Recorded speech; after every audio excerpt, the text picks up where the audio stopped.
दोस्तों आज की बात हम लोग जल के बारे में करने वाले हैं, पानी के बारे में करने वाले हैं। और आज हम लोग बैठे हैं एक ऐसे संगम पर जहाँ पर तालाब भी है, कुआं भी है और हैंडपंप भी लगा है। मतलब जल के तीन तीन स्रोत के बीच में बैठ करके हम लोग जल की बात करने निकले हैं। और आज हम लोग स्टार्ट कर रहे हैं अपने बीच में पद्मश्री उमाशंकर पांडे जी के साथ में हमारे मित्र हैं, सहयोगी हैं, श्याम जी निगम, अभिषेक सिंह, मैं सचिन चतुर्वेदी। और आज हम लोग वो कॉन्सेप्ट पर चर्चा करने निकले हैं जिस कॉन्सेप्ट पर एक क्रांतिकारी परिवर्तन आ सकता है। और जैसा कि हम पहले देखते चले आ रहे हैं कि पुराने समय में हम लोग जब रास्ते पर चलते थे, ट्रेन में चलते थे, बसों में चलते थे, पैदल चलते थे, बैलगाड़ियों पे चलते थे, तो सड़क के किनारे कुएं होते थे, तालाब होते थे, हमको पीने का पानी सहज उपलब्ध होता था, इतने साफ़ सुथरे भी होते थे। लोग उसका ध्यान भी रखते थे कि कैसे उनको साफ़ सुथरा रखा जा सके, क्योंकि राहगीर निकलते समय उसका पानी पीना पसंद करते थे, क्योंकि पानी ऐसे पेयजल तो ऐसे सहज उपलब्ध नहीं हो सकता। तब बोतल बंद पानी भी नहीं चलता था, मिनरल वाटर जो आज के समय में जो चल रहा है वैसा भी नहीं चलता था।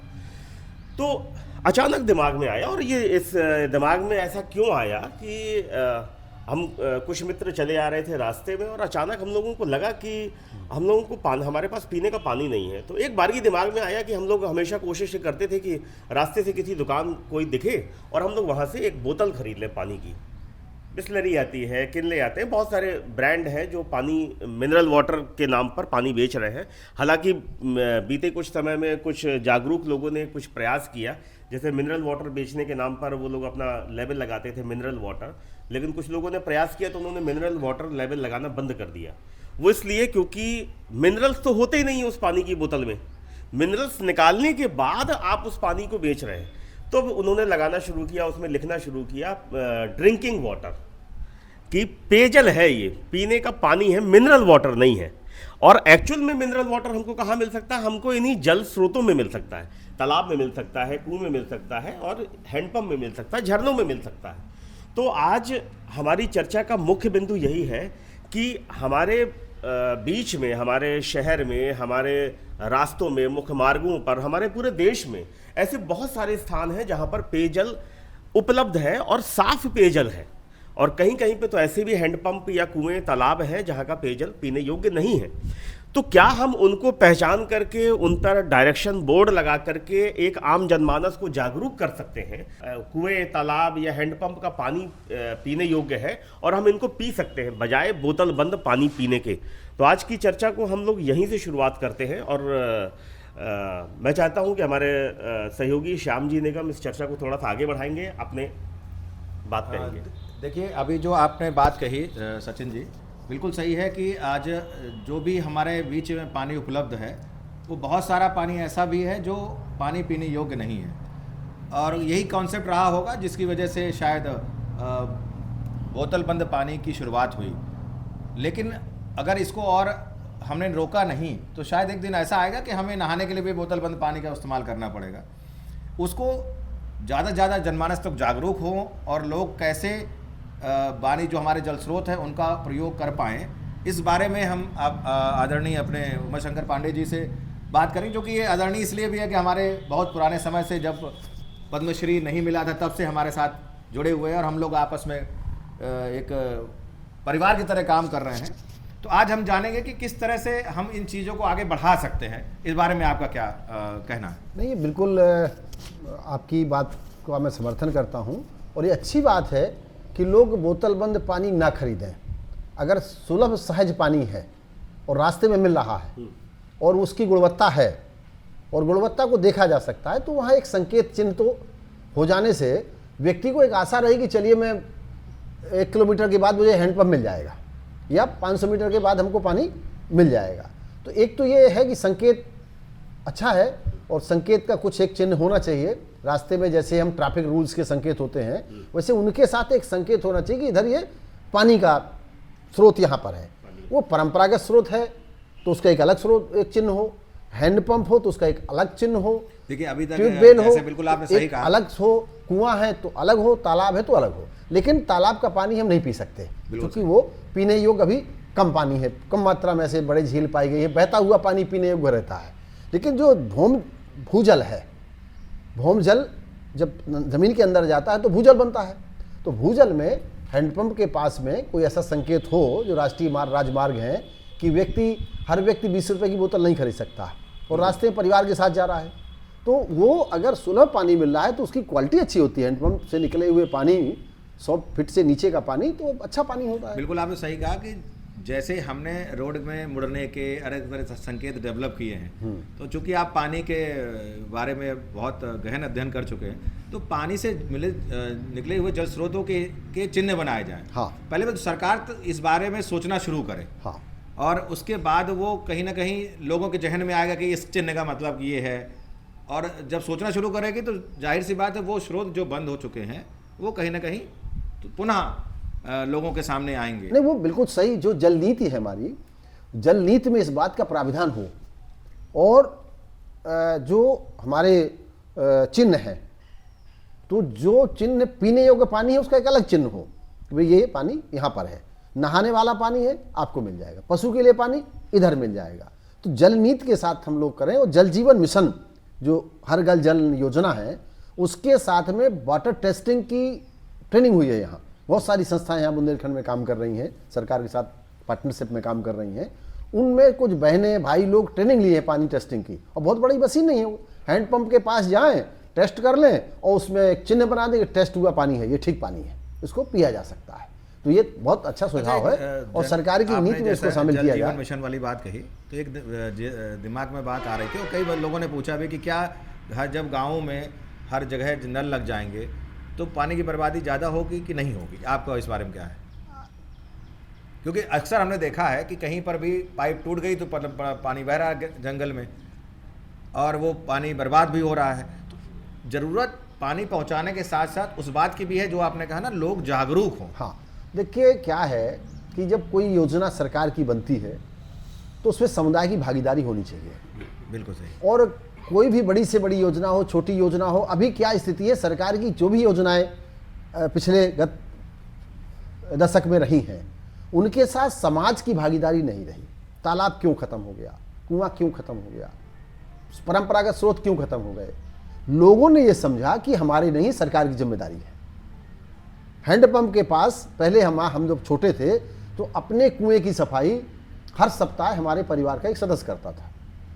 गर्री में तेल है कि नहीं है, बिल्कुल सही, गर्री डालनी है कि नहीं डालनी, उसमें एक बाल्टी डालनी है कि नहीं डालनी। वहाँ लोग दातून करते थे, अब साबुन तो था नहीं, मिट्टी लगाते थे, तो जो मिट्टी जमा हो जाती है उसको हमको कैसे साफ करना है, सीढ़ी उसकी साफ करनी कि नहीं करनी, उसमें ब्लीचिंग पाउडर डालना है कि नहीं डालना, कीड़े पड़े कि नहीं पड़े। अब तो आसान तरीका है कि लोग कुएं में भी बोरिंग डाल देते हैं, वो डाल देते हैं। एक बात है। दूसरी बात, परंपरागत आपको याद होगा कि पहले ये पानी का ले जाने का साधु संत लोग अपने कमंडल में पानी ले जाते थे। हम गांव में रहते थे, लौकी में पानी ले, लौकी होती थी गांव की पुरानी, तो उसमें बढ़िया सुंदर पानी आ जाता था, 4-5 लीटर पानी उसमें आ जाता था। आदमी अपना जंगल में जानवर चरा रहा है और लौका टांगे है, लौका में पानी गर्म भी नहीं होता था। इसके बाद ये जो कठौता आया, भगवान राम के जब पैर धोए केवट ने, पानी कठौता भरते अलावा, पानी कठौता भर के अलावा, तो भगवान के श्री चरणों हरि को उन्होंने देखा। तो पानी का जो प्रबंधन है वो जंगल के जो ऐसे हमारे पेड़ थे जिनमें पानी रुक सकता था, उनमें एक चूल का पेड़ था, और सबसे अच्छा जो पानी का पेड़ है वो जामुन का पेड़ है। जामुन के पेड़ में बहुत सारे पदार्थ पाए जाते हैं, डायबिटिक वाले लोग भी जामुन का इस्तेमाल करते हैं। मुख्य रूप से पानी के पात्र जामुन के पेड़ के बनते थे, और वो जो नाव बनती थी लकड़ी की वो भी जामुन की रहती थी, हल्की भी रहती थी, हल्की रहती थी, और वो पानी के कीटाणु को मारती थी। तो हमने क्या किया है कि इस बीच में जो पुरखों के जल जोड़ने के बेजोड़ तरीके थे, तकनीक थी, उस तकनीक को हम, चूंकि वो टिकाऊ थी, टिकाऊ में समय लगता है, और जो यूज एंड थ्रो उसमें कोई समय नहीं लगता, हमने वो अडॉप्ट कर लिया। हमने नई शॉर्टकट रास्ता अपना लिया। तो शॉर्टकट रास्ता अपनाने के कारण जब कुआं का हमने क्या ढूंढा, सब्स्टिट्यूट ढूंढा कुएं का, बोरिंग, हमने ट्यूबवेल ढूंढा। ट्यूबवेल का से छोटा जब आया तो क्या ढूंढा, हैंडपंप। हैंडपंप जब थोड़ा सा लगा कि ठीक है, तो हमने क्या लिया, टैंकर, उससे भी सस्ता। आप चले जाओ, आज किसान पानी बेच रहा है, कुछ किसानों को ही पानी बेच रहा है, पानी सबका है, पानी तो एक संपत्ति, सामूहिक संपत्ति, सूर्य सबका है, पानी सबका है, भूजल के मालिक तुम कैसे हो गए भाई? वैसे एक बात हमेशा आपकी अच्छी लगती है कि भाई पानी एक ऐसा है जिसको हम बना नहीं सकते। नहीं बना सकते। तो आपको तो वापस आना ही पड़ेगा उसी आना सिस्टम पे, पड़ेगा। आप तो चाहे इतनी टेक्नोलॉजी ले आइए। जो विषय आपने लिया है ये बहुत महत्वपूर्ण विषय लिया है। और अब ये 4 माह है, मार्च, अप्रैल, मई और जून। मार्च, अप्रैल, मई, जून, इन 4 महीने में अगर हम चेत जाएं तो जुलाई में पानीदार बन सकते हैं। और सारे कार्यक्रम मेरे समझ में, जैसे इजराइल ने सारे कार्यक्रम बंद कर दिए थे, ऑस्ट्रेलिया में पानी का संकट था, सारे कार्यक्रम बंद कर दिए थे, जर्मनी में पानी का संकट था, सारे कार्यक्रम बंद कर दिए, केवल पानी, और सब लोग पानी के लिए जुटे।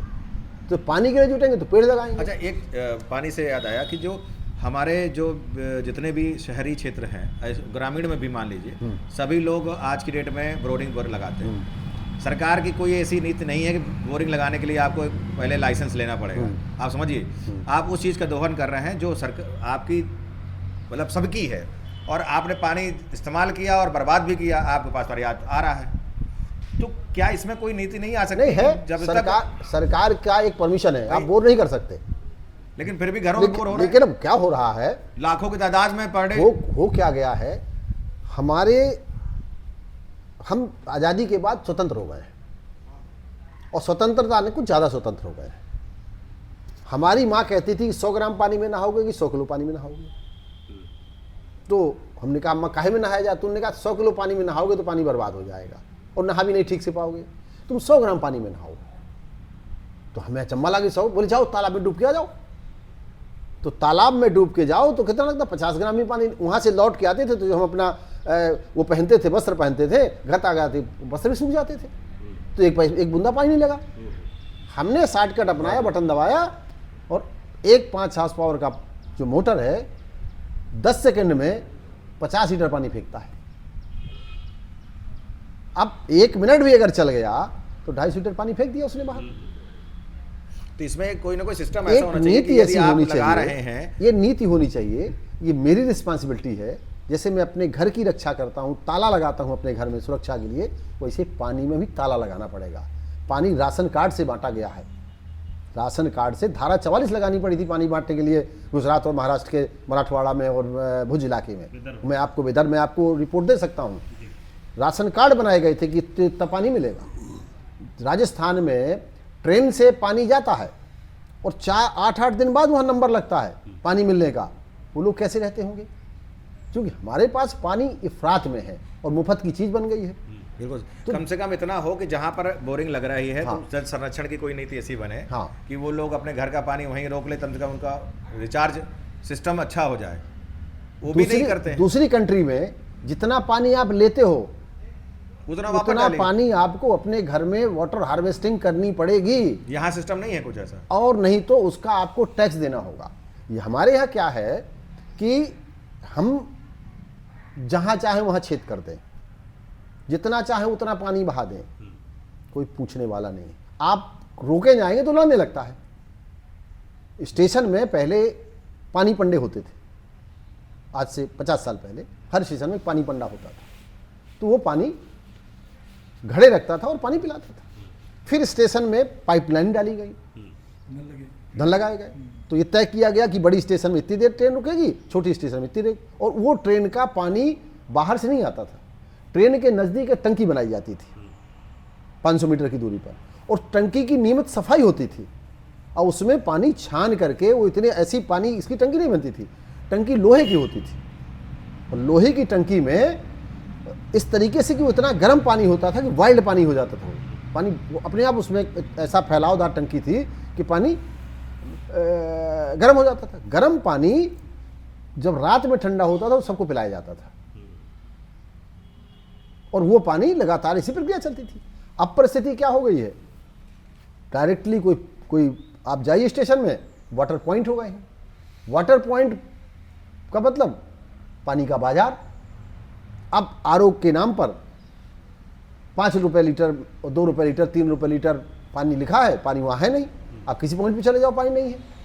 तो जो पानी का बाजार आ गया है, पानी का व्यापार आ गया है, जिस पानी का शुद्ध नहीं है, इसकी कोई क्वालिटी नहीं है, कोई गुणवत्ता भी नहीं है। अमेरिका में तो इसको बैन कर दिया गया है। इसमें जो पानी की गारंटी कुछ नहीं है कितने दिन का पानी चलेगा। ये एक्सपायरी डेट बोतल की है, पानी की नहीं है। जो बॉटल में जो पाए जाते हैं बैक्टीरिया और कीटाणु, उनको कहा गया है कि साहब आप ये 6 महीने के बाद एक्सपायर हो जाएगा। ना पानी की क्वालिटी, ना बोतल की क्वालिटी, ना मिनरल उसमें पाए जा रहे हैं, और पानी पेट्रोल से महंगा हो रहा है। सही है। अब तो मैं देख रहा हूँ कि आप सचिन, आप लोग भी देखते होंगे कि अब पानी जो बोतल के छोड़िए, जो घरों में प्रतिदिन यूज़ होने वाला पीने का पानी है, वो भी एक बड़े से मिल्टन वाले बर्तन में आज लाखों घरों में आरओ से सप्लाई करते हैं, आरओ के नाम पर। पानी का और जो वो सब सचिन अवैध, बाबू, मतलब मेरे लगता है कोई भी लाइसेंस नहीं है किसी के पास। श्याम जी, हजारों सचिन लीटर बाबू, पानी बेच रहे हैं। आपकी चिंता है ये, आपने चिंता व्यक्त की है, आपके मन में आया कि इस विषय पर कुछ प्रयास डाला जाए।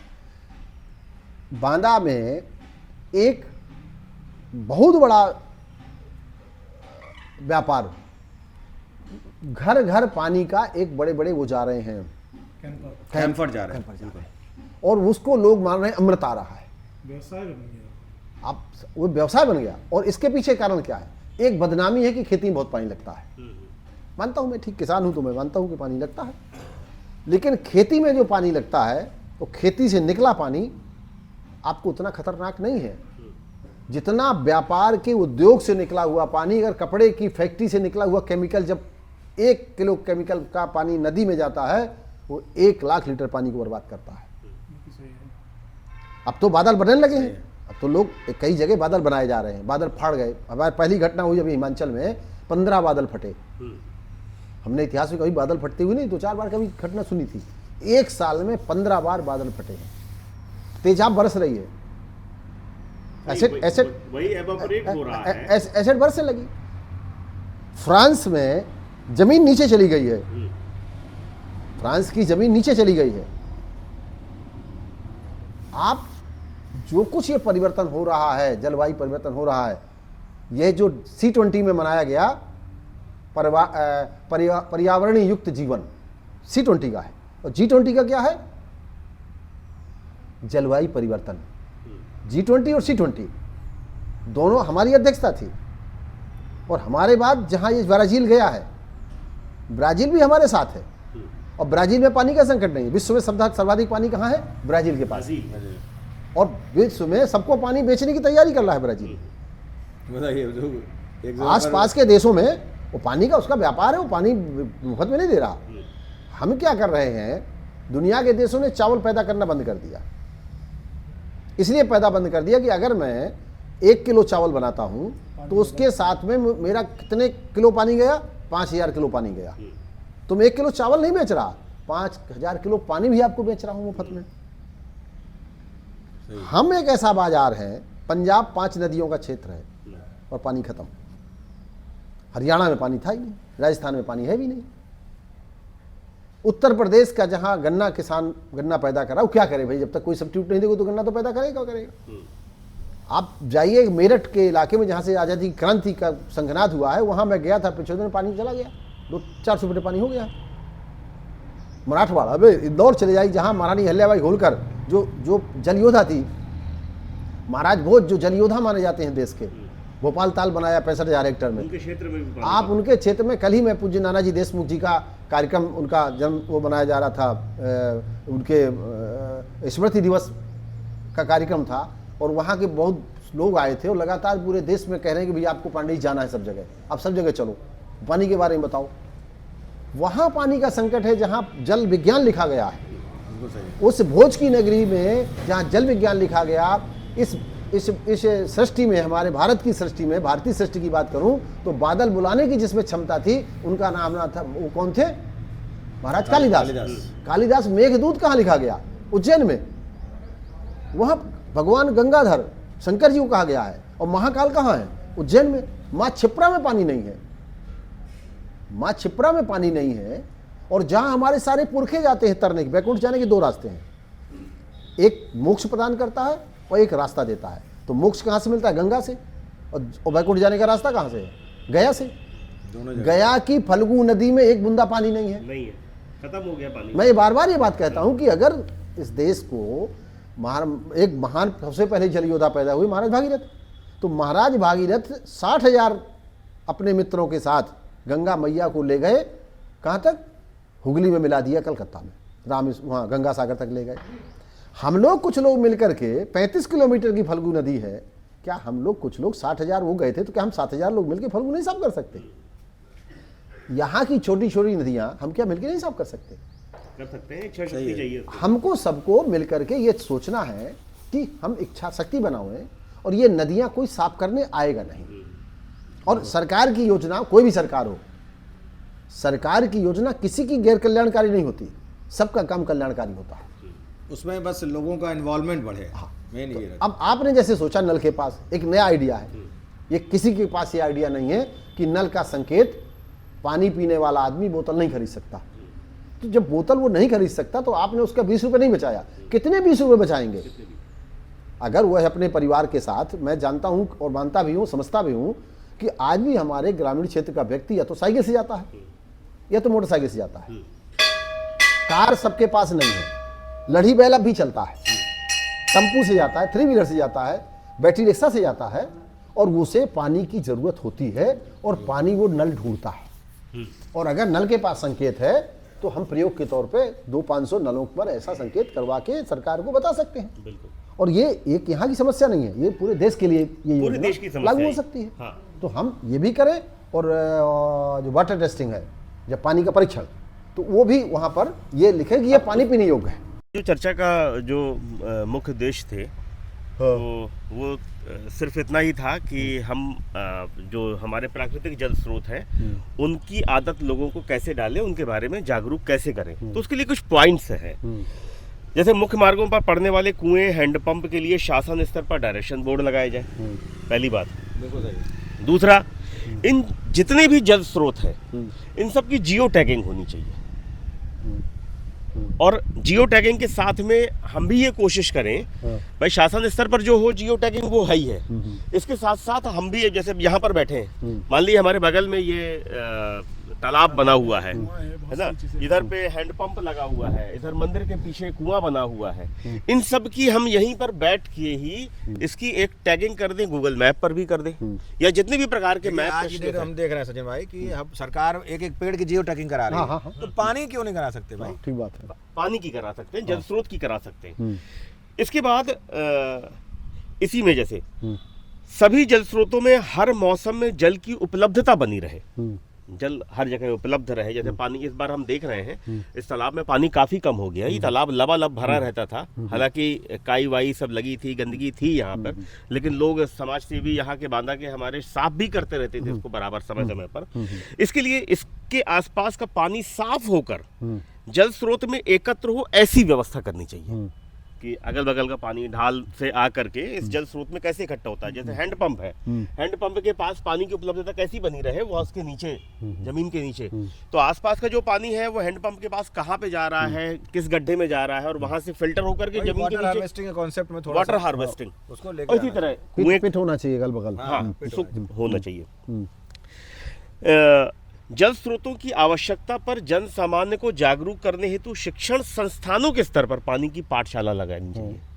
मतलब पानी के बारे में जागरूकता लाने के लिए जब हम मतलब ये समाज की वो इकाई है शिक्षण संस्थान, जहाँ से बच्चे आज के डेट में 5 साल के हैं, 10 साल के हैं, 15 साल के हैं, अगर आज हम उनको समझा देंगे तो 20 साल बाद, 15 साल बाद वो पानी के बारे में जागरूक हो जाएंगे और शायद आने वाली पीढ़ी को वो ट्रांसफर कर पाएंगे जो आज हम उनको ट्रांसफर कर बहुत सारे बच्चे शहरों के नहीं जानते हैंड पाइप क्या होता है। हाँ, नहीं देखा, नहीं वो देखा ही नहीं उन्होंने, देखा ही नहीं हैंड पाइप। भाई वो एक अच्छे परिवार माहौल में पैदा हुए, तो कम से कम अगर सीधे वो वैन में बैठ शिक्षण गए। संस्थान में अगर इतनी बोरिंग लग रही है तो एक हैंड पाइप अगर लगाया जाए तो कम से कम बच्चों को पता चलेगा और उसको पानी पीने में आनंद भी आएगा उनको। आरओ सिस्टम पे हमने डाल दिया वहाँ पर भी, मजबूरी में स्टैंडर्ड दिखाना है, या लोगों को लगता है नहीं आरओ जितना बड़ा है स्कूल तो टेस्टिंग करा सकता है ना अपने पानी की, कि वो आरओ सिस्टम लगा रहा है, वो अपने उसमें बता रहा, अपने लीफलेट्स में ये लिख रहा है कि हमारे यहाँ शुद्ध पेयजल, आरओ का पेयजल उपलब्ध है बच्चों के पानी पीने के लिए। और हम बड़ा उसको अच्छा मान रहे हैं कि हमारे बच्चे को आरओ का पानी पीने को मिल रहा है, जबकि आप किसी डॉक्टर से जाकर के मिलिए तो वो डॉक्टर बताएगा नहीं, आरओ का पानी लगातार नहीं पीना चाहिए, क्योंकि वो आपके लिए आपकी एक आदत बना देगा, शरीर को एक उसमें ढाल देगा, एक सिस्टम में ढाल देगा, और आप कभी भी किसी भी तरह का अगर कोई छोटी सी बीमारी अगर आएगी तो आप बड़ी जल्दी उसकी गिरफ्त में आ जाएंगे। तो ये हमारे लिए नुकसानदायक है। तो हर शिक्षण संस्थान में हैंडपंप से पानी पीना आवश्यक किया जाए, ताकि बच्चों को उसके बारे में, भाई जितना ज़्यादा हम उसमें ढालेंगे उतना ज़्यादा आगे आने वाली पीढ़ी को हम ट्रांसफॉर्म कर पाएंगे। और बाजार में उपलब्ध तरह तरह के वाटर फिल्टर या आरओ सिस्टम से हमारे स्वास्थ्य पर क्या असर पड़ रहा है, इस पर भी जागरूकता अभियान चलाना चाहिए। हालांकि बहुत बड़ा बाजार है सचिन भाई, बहुत सारे लोग विरोध करेंगे क्योंकि ये कितना बड़ा मार्केट है अभिषेक भाई। विरोधता तो हर चीज में आएगी, ऐसा नहीं है। और लाखों लीटर पानी बर्बाद होता है आरओ में। हमने देखा, हमारे घर में तो नहीं लगा, लेकिन मैंने कई मित्रों के यहाँ देखा भी, तो लगा कि आरओ के सिस्टम में अगर वो 10 लीटर पानी फिल्टर कर रहा है तो शायद 5 लीटर बर्बाद करता है। बिल्कुल। तो कहाँ ले जा रहे हो आप पानी को? वो पानी बर्बाद कर रहा है, वो बहा रहा है पानी। तो आपने बगल वाले घर का पानी भी आप बहा रहे हो। अगर उसमें क्या कहते हैं आप? बिल्कुल सही है। मैं तो यही कह रहा हूँ कि पहले के टाइम पे जितने भी हमारे बड़े बुजुर्ग और टाइप का समय था, तब नली तो चलता था, कुएं तो चलता था। उस नल और कुएं के पानी से आज तक कोई बीमार हुआ था? नहीं हुआ। आज के डेट पे हम अपने बच्चों को ये कह रहे हैं कि बेटा आरओ का पानी पियो। हम ये क्यों नहीं कहते कि जाके नल का पानी अगर जहाँ मिल जाए, कुएं का जहाँ पानी मिल जाए, पानी वो पियो। उसमें मिनरल्स हैं, उसमें तत्व ऐसे हैं जो आपको मजबूत बनाएंगे, शारीरिक स्वस्थ करेंगे। बच्चों को हम कह रहे हैं कि नहीं बेटा आप आरओ का पानी पीजिए, बाहर का पानी मत पीजिए, मिट्टी में मत खेलिए, धूल में मत खेलिए, बीमार पड़े। नहीं, इसका उल्टा है। हमको बाहर का पानी, नल का पानी, कुएं का पानी, मिट्टी में खेलना, ये सब बच्चों को सिखाना पड़ेगा। जो जैसे सचिन जी ने कहा था कि पानी की पाठशाला की जाए, पानी की पाठशाला का एक महत्व ये भी हो सकता है, हम बच्चों को ये भी समझा सकते हैं कि जो बाहर का पानी है, अगर आप उसको पीते रहेंगे तो आपके अंदर बीमारी से लड़ने के लिए, अपने आप में अंदर से लड़ने के लिए एक एनर्जी मिलती रहेगी जो अच्छी हो। इम्यून सिस्टम जो हम लोग का बढ़ा है वो इसीलिए है कि हम लोग यहाँ देश में, हमारे यहाँ पानी डायरेक्ट पीने की ज़्यादा है प्रचलन अन्य विदेशों की अपेक्षा।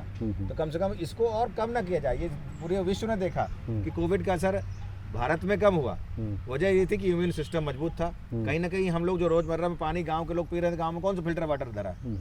तो लेकिन शहरी क्षेत्र में जिन बड़े मेट्रो सिटीज में प्रॉब्लम आई, जहां पर लोग एसी में रहते हैं, जहां पर लोग आरओ सिस्टम का पानी पीते हैं, उनका इम्यून सिस्टम धड़ाम है। सही। तो क्यों ना हम लोगों को बताएं भैया, वो बहुत दिन पहले की बात नहीं है, आपने देखा अपनी आंखों से। अगली आने वाली पीढ़ी को 20 साल बाद कम से कम इस लायक तैयार कर दो कि वो अपना इम्यून सिस्टम इतना मजबूत कर ले कि उसको जरूरत ना पड़े किसी चीज की। बिल्कुल ठीक बात। हमारे जो एल्कलाइन वाटर जिसे कहते हैं, एल्कलाइन वाटर कुएं में पाया जाता है, कुएं में, झरनों में पाया जाता है। खासकर ऐसे जगह जहाँ प्राकृतिक जल स्रोत हो और पानी आने के परंपरागत साधन भू के अंदर हो, नीचे से हो। हाँ, वो बह रहा हो। वो बह रहा हो। हम चूंकि ये पानी का बाजार जो खड़ा हुआ, हमने पहले क्या किया, भारत पानी का बड़ा बाजार है, तो हमने पहले क्या किया कि उद्योगों में केमिकल डाले। वो कपड़ा उद्योग हो, कृषि उद्योग हो, लोहा उद्योग हो, कोई भी उद्योग हो, दवा उद्योग हो, उसमें पहले हमने केमिकल डाले। उन्हीं केमिकलों के माध्यम से वो पानी हमारे जल स्रोतों में गया, प्रदूषित हुआ। उसके उपाय में हमने खोजा, शुद्ध पानी देने का एक व्यापार ढूंढा। अगर जनगण पढ़ा है और राष्ट्रगान पढ़ा है तो राष्ट्रगान में पानी का ही गान है, जलधि तिरंगा। बहुत सही। तो उसमें एक पानी की प्रार्थना है। आप नहाते हैं तो मंत्र पढ़ते, गंगा यमुने गोदावरी चा नर्मदे, सब नदियाँ हमारे बाल्टी में आ जाएं और उनका पुण्य मिलता है। हम सुबह जगते हैं, सूर्य को आराधना करते हैं तो पानी की आराधना करते हैं। हमारे पुरखे चारों धाम से यात्रा आते हैं तो पानी लेके आते हैं। जब हम पैदा होते हैं तो माँ के अंदर जो एल्कलाइन वाटर माँ के पेट में होता है, वही कुएं के अंदर एल्कलाइन वाटर होता है, क्योंकि उसी पानी में हम पैदा हुए हैं और वही पानी हमारी बॉडी के लिए अच्छा है। ये पानी हमारी बॉडी के लिए अच्छा नहीं है। कोई विकल्प नदी का नहीं है, एक ही विकल्प है बस। तो हमें उन्हीं बारे में बात करनी है। और पानी की पाठशाला ने अच्छी एक विषय दिया था। हमारे भारत में लगभग केजी से और पीजी तक या हायर एजुकेशन तक 30 करोड़ बच्चे पढ़ते हैं, भारत में पढ़ रहे हैं। और वो 30 करोड़ बच्चों में से जो 15 करोड़ बच्चे हैं, उनकी उम्र जो है वो 25 वर्ष तक है। 15 करोड़ बच्चों में से 10 करोड़ बच्चे हैं जिनकी उम्र 15 वर्ष से कम की है। अगर वो पानी बचाना सीख गए और उनको पानी की बात हम कर दें, और हर गांव में 1 घंटे पानी की पाठशाला चलनी चाहिए, हर गांव में। नैतिक शिक्षा जैसे चलती थी, नैतिक शिक्षा में पानी का पाठ था। और अगर गांव के अंदर पानी की पाठशाला चले, वो किसानों को बुलाया जाए कि भाई आप दिन में मत सिंचाई करो, रात में सिंचाई करो, इतना ही कृपा कर दो। तो पाठशाला में हर व्यक्ति की आवश्यकता है, चाहे किसान हो, बच्चा हम हो, कह रहे हैं कि बच्चे को स्कूल पढ़ाए, और पाठशाला को हम जैसे सामाजिक कार्यकर्ता गांव-गांव जाएं, बिल्कुल सही। और गांव-गांव जाकर के उनको कुछ नहीं करना है, उनको ये बताने की जरूरत है, मात्र आप जो पानी भैंस को दे रहे हैं, आप जो बर्तन अपने घर में धो रहे हैं, जो पानी सिंचाई के लिए लगा रहे हैं, कृपा करके आप जो नई तकनीक आ गई है, आप माइक्रो इरिगेशन कर लीजिए। आप पानी जमीन को थोड़ी चाहिए, पानी चाहिए पौधे को चाहिए। बिल्कुल चाहिए। तो हम पेड़ की जड़ में उतना पानी दें जितनी आवश्यक है। जितनी आवश्यकता हो।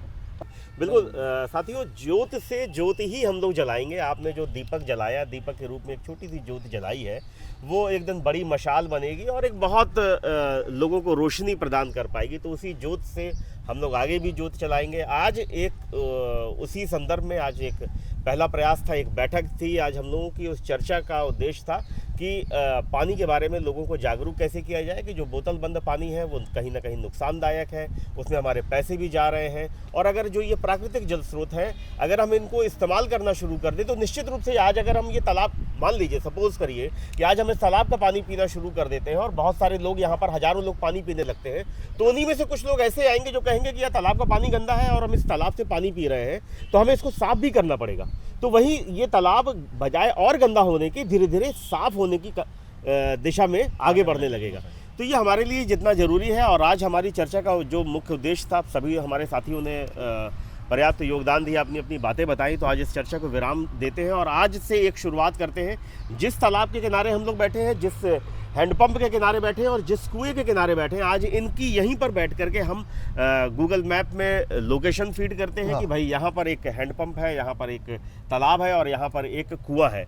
इसी तरह हम लोगों को जहाँ जहाँ समय मिलेगा, और आपसे भी एक अपेक्षा है, जो लोग जहाँ पर हैं उनके आसपास अगर कोई कुआं है, तालाब है, हैंडपंप है, तो अपने अपने तालाब, कुएं, हैंडपंप की आप टैगिंग करें, गूगल मैप पर उसकी लोकेशन सेट करें, ताकि अन्य जो कोई भी रास्ते से जा रहा है, अगर उसको पानी की आवश्यकता होती, पीने के पानी की, तत्काल वो देख पाए और उस वहाँ से पानी का इस्तेमाल कर पाए, ताकि ये बोतल बंद पानी का प्रचलन कम होता चला जाए। धन्यवाद। बहुत बहुत धन्यवाद।